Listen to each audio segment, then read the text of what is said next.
الحمد لله نحمده ونستعينه ونستغفره ونؤمن به ونتوكل عليه ونعوذ بالله من شرور أنفسنا ومن سيئات أعمالنا من يهده الله فلا مضل له ومن يضلل فلا هادي له ونشهد أن لا إله إلا الله وحده لا شريك له ونشهد أن سيدنا ونبينا ومولانا محمدًا عبده ورسوله صلى الله تبارك وتعالى عليه وعلى آله وصحبه وبارك وسلم تسليمًا كثيرًا كثيرًا. أما بعد، فعن أنس رضي الله تعالى عنه أنه قال: كان النبي صلى الله عليه وسلم يكثر أن يقول: يا مقلب القلوب ثبت قلبي على دينك. قلنا: يا رسول الله، آمنا بك وبما جئت به، فهل تخاف علينا؟ قال: نعم،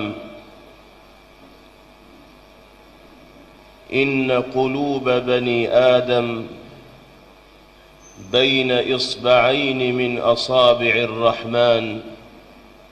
يقلبها كيف يشاء،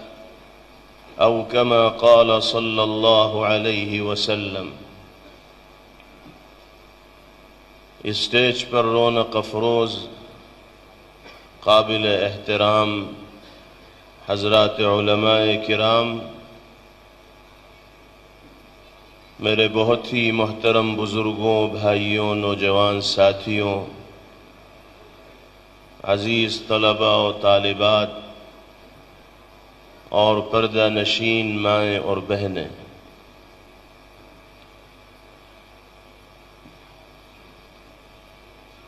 جمعیت علماء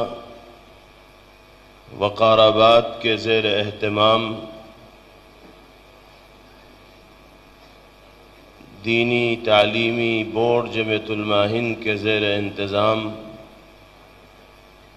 منعقد ہونے والے آج کے اس روح پرور پروگرام میں شرکت و حصہ داری ہمارے اور آپ کے لیے سعادت و شرف کا باعث و ذریعہ ہے. یہ وہ مبارک و مسعود پروگرام ہے جس میں 100 سے زائد ان خوش نصیب بچوں اور بچیوں کی حوصلہ افزائی کی جانی ہے، اعزاز و اکرام سے نوازا جانا ہے، جنہوں نے کلام الہی کی تکمیل کی ہے اور دینی تعلیمی بورڈ جمعیت علماء وقار آباد کے زیر انتظام قائم مکاتب میں تعلیم حاصل کرتے ہوئے قرآن مقدس کی تلاوت کا سلیقہ ان بچوں اور بچیوں نے سیکھا ہے اور دین کے بنیادی عقائد و مسائل سے واقف و باخبر ہوئے. اللہ تعالی ان تمام طلباء و طالبات کے علم میں اور عمر میں خوب خوب برکت عطا فرمائے اور ان کو دین کا خادم و داعی بن کر زندگی گزارنے کی توفیق اور سعادت میسر فرمائے. یہ طلبہ عزیز بھی مستحق مبارکباد ہیں،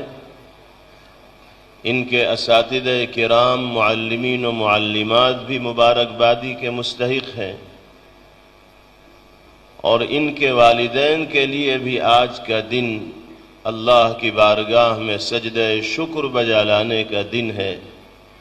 اظہار خوشی اور مسرت کا دن ہے کہ اللہ نے ان کے بچوں کو نعمت قرآن سے نواز کر دین کی فہم اور دین کی سمجھ عطا کر کے اس انعام سے سرفراز فرمایا ہے جس کی ہمسری اور برابری کوئی دوسری دولت و نعمت نہیں کر سکتی۔ بالخصوص جمعیت علماء وقار آباد کے ذمہ داران دینی تعلیمی بورڈ کے زیر اہتمام ضلع کے مختلف مقامات میں، شہر میں مکاتب کے نظام کو فروغ دینے والے حضرات بھی مستحق مبارکباد ہیں کہ ان کی جد و جہد، کاوش و محنت رنگ لا رہی ہے اور گھر گھر تک قرآن کا پیغام پہنچ رہا ہے، اللہ کے رسول صلی اللہ تعالی علیہ وسلم کی تعلیمات و ہدایات عام ہو رہی ہیں اور وہ نسل تیار ہو رہی ہے جس کے رگ و ریشے میں ایمان کی عظمت و اہمیت اور قدر و منزلت سرایت کیے ہوئے، اور موجودہ دور میں سب سے زیادہ ضرورت اسی بات کی ہے کہ ہم جہاں اپنے دین و ایمان کے تحفظ کے سلسلے میں فکر مند ہوں، وہیں اپنی آنے والی نسلوں کے دین و ایمان کے تحفظ کے حوالے سے بھی فکر مندی کا مظاہرہ کرنے والے، اس لیے کہ یہ حقیقت ہے کہ جن انگنت اور بے شمار نعمتوں سے اللہ پاک نے ہمیں اور آپ کو نوازا ہے، سرفراز فرمایا ہے، ان میں نعمت ایمان اور دولت اسلام کی شان ہی الگ ہے۔ ہر قیمتی چیز بڑی حفاظت کے ساتھ رکھی جاتی ہے اور لوگوں کی نگاہ میں اس کی بڑی قدر و منزلت ہوا کرتی ہے۔ اگر ہم روپے پیسے، دھن و دولت، سونا چاندی اور ہیرے جواہرات کی حفاظت کے لیے مختلف طرح کے اسباب و وسائل اختیار کرتے ہیں تو اس سے کہیں زیادہ توجہ ہمیں دولت ایمان اور نعمت اسلام کے تحفظ کے سلسلے میں دینی ہوگی، اس لیے کہ جو مرتبہ اور مقام، جو قدر و قیمت ایمان و اسلام کی ہے، وہ نہ سونے چاندی کی ہے، نہ ہیرے جواہرات کی ہے، نہ روپے پیسے کی ہے، نہ دھن دولت کی ہے۔ جب ان چیزوں کی حفاظت کے لیے ہم فکر مند رہتے ہیں اور اس بات کی کوشش کرتے ہیں کہ پیسے ایسی جگہ رکھیں کہ کوئی غلط ہاتھ وہاں تک نہ پہنچ سکے، سونا چاندی ایسی محفوظ جگہ رکھا جائے کہ کسی چور کی نگاہ وہاں تک نہ پہنچ سکے، تو ہمیں اپنے اور اپنی نسلوں کے ایمان کے سلسلے میں بھی یہی جذبہ اپنے دل کے اندر پیدا کرنا ہوگا کہ اس انداز میں حفاظت کا بندوبست کیا جائے کہ اسلام مخالف ذہن رکھنے والی کوئی طاقت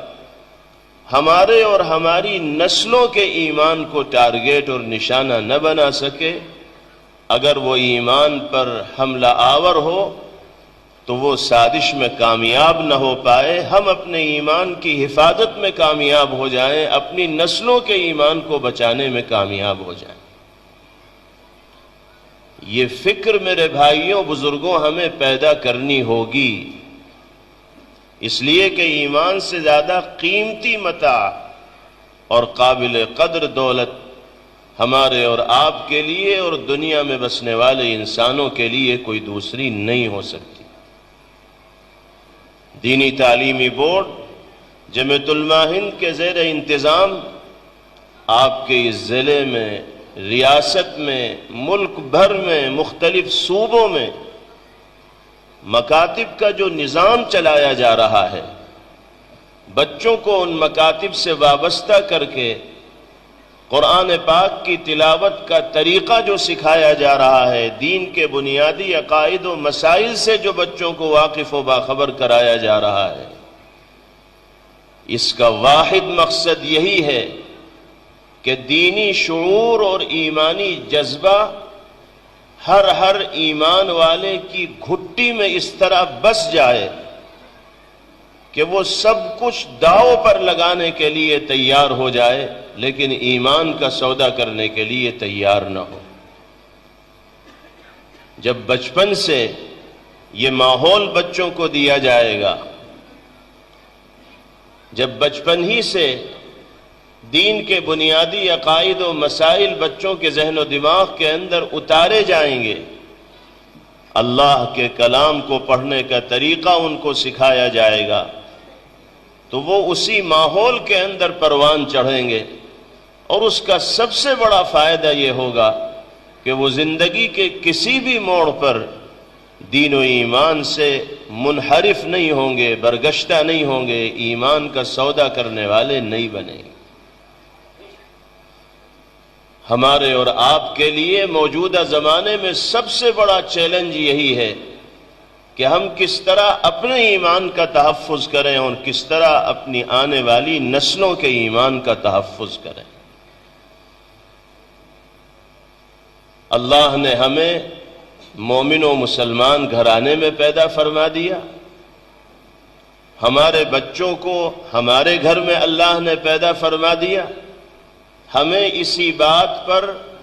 مطمئن ہو کر زندگی نہیں گزارنی ہے کہ ایمان والے والدین کی گود میں اللہ نے ہمیں پروان چڑھنے کا موقع عطا فرمایا، اس لیے ایمان تو ہماری زندگی کے ساتھ رہے گا ہی۔ اتنا اطمینان ایمان کے حوالے سے اچھی چیز نہیں ہے۔ ایک مومن کو ہر دم ایمان کے حوالے سے فکر مند رہنا چاہیے، اس لیے کہ دنیا میں ماحول اس طرح کا بنتا چلا جا رہا ہے کہ مخلص ایمان والا باطل تحریکوں اور سازشوں کا شکار ہو جاتا ہے، ایمان کی دولت سے ہاتھ دھو بیٹھ جاتا ہے، اور اسے یہ پتہ ہی نہیں لگ پاتا، محسوس ہی نہیں ہو پاتا کہ وہ دائرہ ایمان سے باہر نکل چکا۔ اگر ہم فکر مند نہیں ہوں گے تو نہ ہم اپنے ایمان کے تحفظ میں کامیاب ہوں گے، نہ نسلوں کے ایمان کے تحفظ میں کامیاب ہوں گے۔ محض یہ سمجھ لینا کہ مسلمان گھرانے میں پیدا ہوئے ہیں تو ساری زندگی ایمان کی حالت میں گزر جائے گی، یہ خام خیالی اور غلط فہمی ہے۔ سرکار دو عالم جناب محمد الرسول اللہ صلی اللہ تعالی علیہ وسلم نے قیامت کے قریب دنیا میں رونما اور ظاہر ہونے والے احوال کا تذکرہ فرماتے ہوئے ایک موقع پر ارشاد فرمایا تھا، لَيَأْتِيَنَّ عَلَى النَّاسِ زَمَانٌ يُصَلِّي فِي الْمَسْجِدِ أَلْفُ رَجُلٍ أَوْ زِيَادَةٍ لَا يَكُونُ وَاحِدٌ مِّنْهُمْ مُؤْمِنٌ او کما قال صلی اللہ علیہ وسلم۔ فرمایا تھا کہ دنیا ایک دور اور ایک زمانہ ایسا دیکھے گی کہ ایک ایک مسجد میں ہزار نماز پڑھنے والوں سے زیادہ لوگ ہوں گے، لیکن سچائی یہ ہوگی کہ ان 1000 سے زیادہ نمازیوں میں سے مومن کہے جانے کے لائق کوئی نہیں ہوگا۔ ہم سب مومن و مسلمان سمجھ رہے ہوں گے، نماز پڑھنے والے بھی اپنے کو مومن و مسلمان سمجھ رہے ہوں گے، اور ایمانی تقاضوں پر عمل کرنے کے ارادے ہی سے وہ مسجد کے اندر آئے ہوں گے، نماز میں شریک ہو رہے ہوں گے، لیکن باطل تحریکوں کی سازشوں کا شکار ہونے کی وجہ سے دولت ایمان سے وہ محروم ہو چکے ہوں گے۔ آپ فرما رہے ہیں 1000 سے زائد لوگ مسجد میں نماز پڑھ رہے ہوں گے اور مومن ان میں سے کوئی ایک بھی نہ ہوگا۔ اس سے کیا پتہ چلا؟ پتہ یہ چلا کہ پوری زندگی ایمان والے کو ایمان و اسلام کے حوالے سے مطمئن و بے خوف نہ رہنا چاہیے، بلکہ فکر مند رہنا چاہیے کہ کہیں اس کے ایمان کو، اس کی غیرت دینی کو، حمیت ایمانی کو کہیں سے کوئی نقصان نہ پہنچ جائے۔ مومن کامل ہو کر وہ دنیا کے اندر زندگی گزارنے میں کامیاب ہوتا رہے۔ یہی وجہ ہے کہ سرکار دو عالم صلی اللہ تعالی علیہ وسلم، جن کے ذریعے اللہ نے نور ایمانی سے عالم کو منور فرمایا، وہ ایمان کے سلسلے میں فکر مند رہتے تھے۔ پیغمبر علیہ السلام اگر فکر مند ہوں گے تو ہمارے اور آپ کے لیے کس درجہ فکر مندی ضروری ہوگی، اندازہ لگانا مشکل نہیں ہے۔ سیدنا حضرت انس رضی اللہ تعالی عنہ یہی بات ارشاد فرماتے ہیں کہ پیغمبر علیہ السلام کثرت کے ساتھ یہ دعا پڑھا کرتے تھے، یا مقلب القلوب ثبت قلبی علی دینک، اے دلوں کو عدلنے بدلنے والے، اے دلوں کو پھیرنے والے، یعنی اے اللہ رب العزت والجلال، میرے دل کو اپنے دین پر جمائے رکھیے گا، ثابت قدم رکھیے گا۔ یہ دعا کثرت کے ساتھ کون کر رہا ہے؟ جو منبع ایمان ہے، مصدر ایمان ہے، ایمان کے لیے جس کی حیثیت سرچشمے کی ہے، جس کے فیض سے سارے عالم میں ایمان کا نور عام ہوا، وہ اللہ کی بارگاہ میں دعا گو ہے کہ اے مالک مجھے اپنے دین پر ثابت قدم رکھیے گا، ایمان کی حالت میں جینے کا موقع میسر فرماتے رہیے گا۔ اگر پیغمبر علیہ السلام یہ دعا فرما رہے ہیں تو ہمارے اور آپ کے لیے اس طرح کی دعاؤں کا اہتمام کتنا ضروری ہوگا، اس کا فیصلہ کرنا مشکل نہیں ہے۔ حضرت انس رضی اللہ عنہ فرماتے ہیں کہ ہم نے عرض کیا کہ یا رسول اللہ، آمنا بک وبما جئت به فهل تخاف علینا۔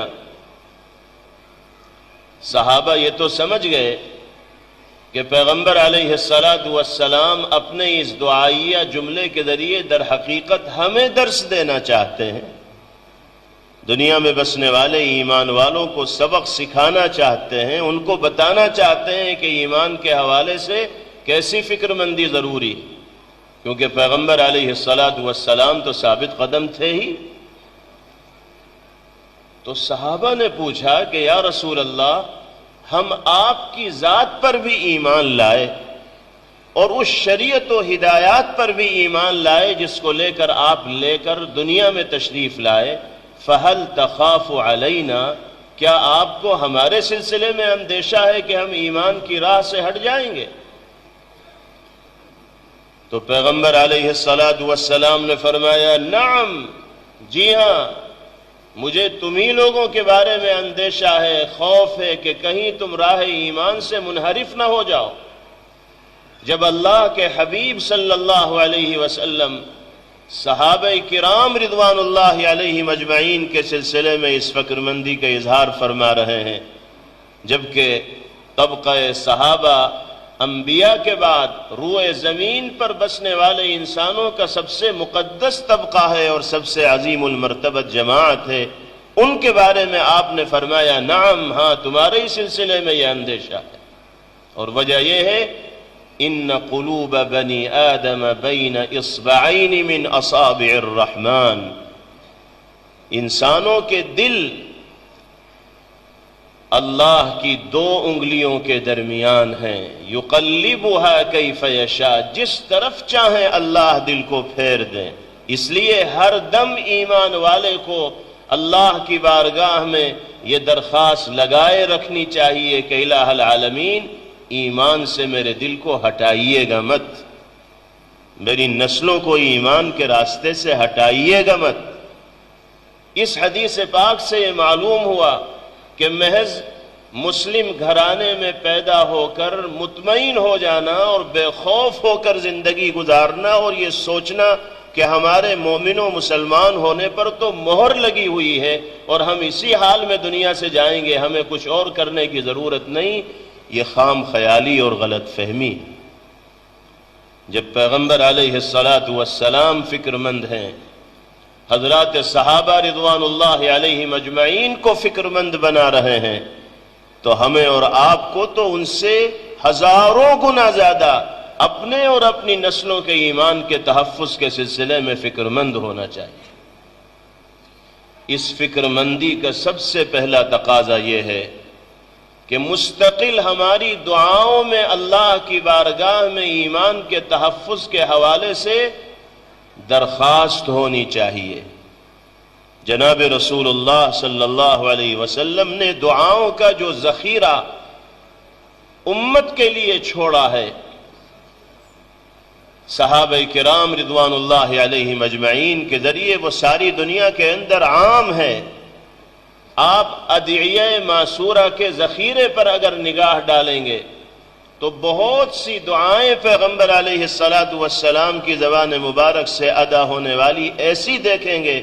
جس میں آپ نے ایمان کے تحفظ کی درخواست اللہ کے بارگاہ میں پیش فرمائی، ایمان کے حوالے سے فکر مندی کا مظاہرہ کیا۔ اس لیے آج کے اس پروگرام میں سب سے پہلا عزم ہم سب کو یہاں سے یہ کر کے اٹھنا ہے کہ اب اپنی جملہ دعاؤں میں ایمان کے حوالے سے درخواست اللہ کی بارگاہ میں لازمی طور پر پیش فرمائیں گے، تاکہ جانے انجانے ایمان دشمن طاقتوں کی سازشوں سے ہم متاثر نہ ہو سکیں۔ ایک دعا پیغمبر علیہ السلام فرمایا کرتے تھے، اللہم انی اسألک ایمانا لا یرتد ونعیما لا ینفد ومرافقت نبینا محمد صلی اللہ علیہ وسلم فی اعلی درجۃ الجنہ جنت الخلد۔ صحابہ کو آپ نے یہ دعا سکھلائی۔ 3 درخواستیں اللہ کی بارگاہ میں اس دعا کے ذریعے پیش کی جا رہی ہیں۔ نمبر 1، اللہم انی اسألک ایمانا لا یرتد، اے اللہ میں آپ سے ایسے ایمان کا سوال کرتا ہوں جس میں کسی طرح کا کوئی شک و شبہ نہ ہو۔ نبی کریم علیہ السلام نے ارشاد فرمایا کہ افضل ترین ایمان وہی ایمان ہے لا شک فیہ، جس میں کسی طرح کا کوئی شک نہ پایا جاتا۔ جنت کے وجود کے بارے میں یقین، جہنم کے وجود کے بارے میں یقین، عذاب قبر کے سلسلے میں یقین، اللہ کی جانب سے مؤاخذے کے سلسلے میں یقین، بارگاہ الہی میں حاضری اور پیشی کے حوالے سے یقین، ایمانیات سے متعلق جتنی بھی چیزیں ہیں چاہے وہ ہماری نگاہوں کے سامنے نہ ہوں، لیکن اللہ نے قرآن پاک میں اور جناب محمد الرسول اللہ صلی اللہ علیہ وسلم نے احادیث طیبہ میں بیان فرمائی ہے، تو ہمیں ان پر چمکتے سورج سے زیادہ یقین ہونا چاہیے۔ آمنت باللہ وملائکتہ وکتبہ ورسلہ والیوم الآخر والقدر خیرہ وشرہ من اللہ تعالی والبعث بعد الموت۔ اللہ کی ذات پر، اللہ کے رسولوں پر، اللہ کی کتابوں پر، اللہ کے فرشتوں پر، آخرت کے دن پر، اچھی بری تقدیر پر، مرنے کے بعد جینے پر، ان تمام چیزوں پر ہم ایمان لائے اور اس میں کسی طرح کا کوئی شک ہمارے اندر نہیں پایا جاتا، تو ہر ایمان والے کو یہ دعا کرنی چاہیے کہ اللہ میں آپ سے ایسے ایمان کا سوال کرتا ہوں جس میں کسی طرح کا کوئی شک و شبہ میرے دل کے اندر نہ آئے، ایک ترجمہ۔ اور دوسرا ترجمہ یہ ہے کہ اللہ میں آپ سے ایسا ایمان چاہتا ہوں، مانگتا ہوں کہ جس ایمان کے بعد ارتداد یعنی ایمان سے انحراف اور پھرنا میری زندگی کے اندر نہ آ سکے، میں ساری زندگی ایمان کی سلامتی کے ساتھ جیوں اور حسن خاتمے کے ساتھ اس دنیا سے رخصت ہو جاؤں۔ اس جملے سے پیغمبر علیہ السلام نے دنیا میں بسنے والے اہل ایمان کو ایمان کی اہمیت و قدر و منزلت کی جانب متوجہ کیا اور یہ بتایا کہ دیکھو ہر موقع پر اللہ سے ایمان کی سلامتی کے سلسلے میں دعا گو رہنا۔ دوسرا جملہ ہے دعائیہ وَنَعِيمًا لَا يَنْفَدْ، اے اللہ میں آپ سے سوال کرتا ہوں ایسی نعمتوں کا کہ جو کبھی ختم ہونے والی نہیں ہیں، جن نعمتوں پر کبھی زوال نہیں آئے گا، میں آپ سے ایسے انعامات کا سوال کرتا ہوں، ایسی کرم فرمائیوں کا طالب ہوں کہ جو ساری زندگی میرے شامل حال رہیں، کبھی ان پر زوال اور فنا کا دور نہ آئے۔ اور یہ نعمتیں جنت ہی کی ہو سکتی ہیں، کیونکہ اللہ نے قرآن میں فرمایا ما عندکم ینفد وما عند اللہ باق، تمہارے پاس جو کچھ بھی ہے وہ ایک نہ ایک دن ختم ہونے والا ہے، باقی رہنے والی نہ دنیا ہے نہ دنیا کی نعمتیں ہیں، اور اللہ کے پاس جو کچھ ہے، جو نعمائے جنت ہے، وہ ہمیشہ ہمیش باقی رہنے والی۔ دوسری جگہ قرآن پاک میں فرمایا گیا ان هذا لرزقنا ما له من نفاد، یہ ہمارا رزق ہے، ہماری جانب سے تیار کردہ روزی ہے، کھانے پینے کا سامان ہے، جنت کی وہ نعمتیں ہیں، ما له من نفاد، کہ جس پر زوال و فنا کا دور کبھی آنے والا ہے ہی نہیں۔ پیغمبر علیہ السلام دعا سکھلا رہے ہیں کہ ایمان والوں اللہ سے سوال کیا کرو نعیم لا ینفد کا، اے اللہ ایسی نعمتیں عطا فرمائیے کہ جو کبھی زندگی سے دور نہ ہو۔ اور تیسرا جز وَأَسْأَلُكَ مُرَافَقَةَ نَبِيِّنَا مُحَمَّدٍ صلی اللہ علیہ وسلم فی اعلی درجۃ الجنہ جنت الخلد، اے اللہ میں آپ سے سوال کرتا ہوں نبی مکرم سرکار دو عالم جناب محمد الرسول اللہ صلی اللہ تعالی علیہ وسلم کی مرافقت کا، صحبت و ساتھ کا، جنت کے بالا خانوں میں پیغمبر علیہ السلام کی رفاقت و معیت ہمیں نصیب رہے۔ کتنی خوبصورت اور کتنی جامع دعائیں ہیں۔ اگر کسی انسان کے حق میں یہ تین دعائیاں جملے اللہ کی بارگاہ میں قبول ہو جاتے ہیں تو اس کی دنیا بھی بن گئی اور آخرت بھی سنور گئی۔ پیغمبر علیہ السلام کی مرافقت کوئی معمولی چیز ہے، اور مرافقت بھی جنت الخلد میں، جنت الفردوس میں۔ پیغمبر علیہ السلام نے ارشاد فرمایا کہ جنت میں مختلف درجات ہوں گے، ان فی الجنت درجات، اور ہر دو درجوں کے درمیان اتنا ہی فصل ہوگا جتنا آسمان و زمین کے درمیان۔ 100 سے زائد درجات اللہ نے جنت میں متعین فرما رکھے، اور فرمایا کہ سب سے اعلیٰ درجہ جنت میں وہ درجہ ہے کہ جس کو جنت الفردوس کہا جاتا ہے، وہ جنت کے لیے تاج کی حیثیت رکھنے والا ہے۔ اور انسان جب اللہ سے سوال کرے تو اعلیٰ سے اعلیٰ درجے جنت کا سوال کرے، کیونکہ خزانہ الہیہ میں کوئی کمی نہیں، وہ جس کو چاہیں جن نعمتوں سے نواز دیں۔ اس لیے تو ہمیں باری تعالیٰ کی شان کریمی کا لحاظ رکھتے ہوئے اعلیٰ سے اعلیٰ جنت کی درخواست اللہ کی بارگاہ میں پیش کرنی چاہیے۔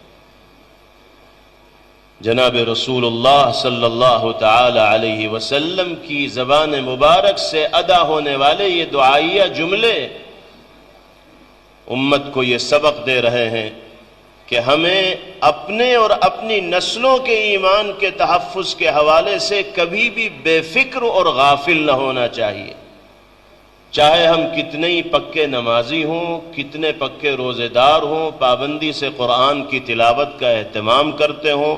دین کے کاموں میں بڑھ چڑھ کر حصہ لیتے ہوں، اپنے وقت کا صحیح استعمال کرتے ہوں، پھر بھی ہر دعا میں اللہ سے یہ سوال کرنا چاہیے کہ الہ العالمین ایسا ایمان عطا فرمائیے کہ جس میں کوئی شک نہ ہو اور جس کے بعد کسی طرح کا کوئی ارتداد زندگی کے اندر پیش نہ آئے۔ اللہ تعالی ہم سب کو نعمت ایمان کی قدر کرتے ہوئے دنیا میں زندگی گزارنے کی توفیق نصیب فرمائے۔ تو اپنے اور اپنی نسلوں کے ایمان کے تحفظ کے لیے پہلی چیز یہ ضروری ہے کہ دعاؤں کا اور ذکر کا اہتمام ہماری اور آپ کی زندگی میں ہو۔ دوسری چیز، اگر ہم اپنے اور اپنی نسلوں کے ایمان کا تحفظ چاہتے ہیں تو اپنے بچوں کو دینی اداروں سے، مکاتب دینیہ سے، مدارس اسلامیہ سے وابستہ کرنا ہوگا، جوڑنا ہوگا، اور ان علمی مراکز سے مربوط کرنا ہوگا کہ جن کی ایمانی فضاؤں میں کچھ دیر رہنے کی وجہ سے بچوں کے دل میں دین و ایمان کی قدر و منزلت و عظمت و اہمیت پیدا ہو، اور ایمانی ماحول میں نشو و نما اور پروان چڑھنا ان کے لیے آسان ہو۔ دینی تعلیمی بورڈ جمعیت علماء ہند کے زیر اہتمام مکاتب کے قیام کی جو تحریک ہے، اس کا مقصد یہی ہے کہ مسلم گھرانے کے ہر فرد کو، خاص طور پر بچوں اور بچیوں کو، مکتب و مدرسے سے اور اہل علم سے اس طرح جوڑ دیا جائے کہ ایمانی جذبات ان کے ذہن و دماغ کے اندر راسخ ہو جائیں۔ اگر ہم نے اپنے ماحول میں زندگی گزارنے والے بچوں کو ان دینی مراکز سے نہیں جوڑا تو آنے والے زمانے میں خاطر خواہ کامیابی ان کے ایمان کے تحفظ کے حوالے سے ہمیں نہیں مل پائے گی۔ اسی طرح تیسری چیز، اگر ہم اپنی نسلوں کے ایمان کا تحفظ چاہتے ہیں تو اس کے لیے ضروری ہے کہ ہم اپنے گھر کے ماحول کو بھی اسلامی رنگ میں رنگنے کی فکر کریں، کوشش کریں۔ محض بچوں کو 1 گھنٹے کے لیے مکتب بھیج دینا اور گھر کے ماحول کو غیر شرعی کلچر کے اندر رنگے رکھنا اور یہ سمجھ لینا کہ بچہ 1 گھنٹہ مولانا صاحب کے پاس گیا ہے اس لیے وہ فرشتہ بن کر آئے گا اور بہت نیک اور پارسا بنے گا، ایسا آسانی کے ساتھ ممکن نہیں ہے۔ زیادہ وقت بچے کا بڑوں کے درمیان گزرتا ہے، گھر میں گزرتا ہے، آدھا گھنٹہ، پون گھنٹہ، 1 گھنٹے کے لیے وہ مکتب جاتا ہے۔ اگر ہم نے گھر کے ماحول کو اسلامی رنگ میں نہیں رنگا تو ہم اپنے بچوں کی اور نسلوں کی صحیح تربیت میں کامیاب نہیں ہو پائیں گے۔ گھر کے بڑوں کو نمازوں کا پابند پہلے بننا ہوگا، تب جا کے بچے نمازوں کی پابندی کریں گے۔ اگر فجر کے وقت سب کے سب پڑے سوتے رہتے ہوں گے، کیا ابا، کیا اماں، کیا بھائی، کیا بہن، تو چھوٹے سے بچے کو فجر کی نماز پڑھنے کی کہاں توفیق ہوگی؟ کیسے وہ نمازوں کا پابند بنے گا؟ اس نے تو جب شعور کی آنکھیں کھولی ہوں گی تو وہ صبح سب کو سوتے ہوئے دیکھتا ہوگا، تو اس کے دل میں تو یہی بات آئے گی کہ صبح کی نماز کوئی خاص اہمیت رکھنے والی نہیں ہے۔ جب بیدار ہو جائے، انسان جاگ جائے تو نماز پڑھ لے، چاہے وقت نکل چکا ہو۔ لیکن اگر بچہ ایسے ماحول میں آنکھ کھولے گا جس میں ہر حال میں صبح کو ہر فرد اٹھا ہوا ہو، وضو کر رہا ہو،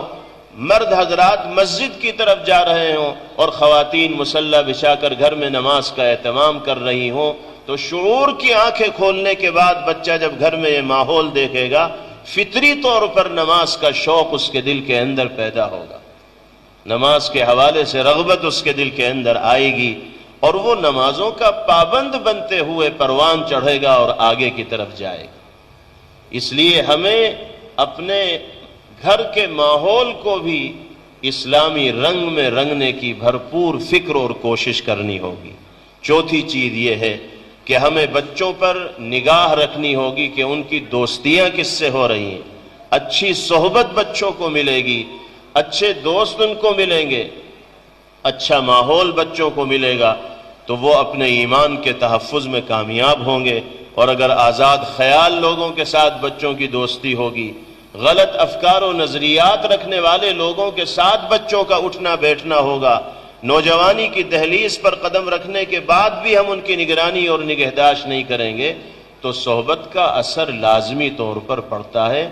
اچھی صحبت انسان کو اچھا بناتی ہے اور بری صحبت انسان کو برباد کر کے چھوڑتی ہے۔ بہت سی مثالوں سے اس کو ثابت کیا جا سکتا ہے۔ اس سلسلے میں بھی والدین کو اور ذمہ داران کو فکر مندی کا مظاہرہ کرنا ہوگا۔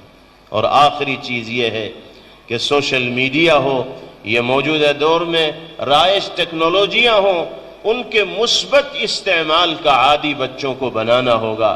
منفی استعمال کا رواج جو عام ہو رہا ہے، جب تک بچوں کو، نوجوانوں کو منفی استعمال سے نہیں روکا جائے گا، اس وقت تک ہم ان کو راہ راست پر لانے میں کامیاب نہیں ہو پائیں۔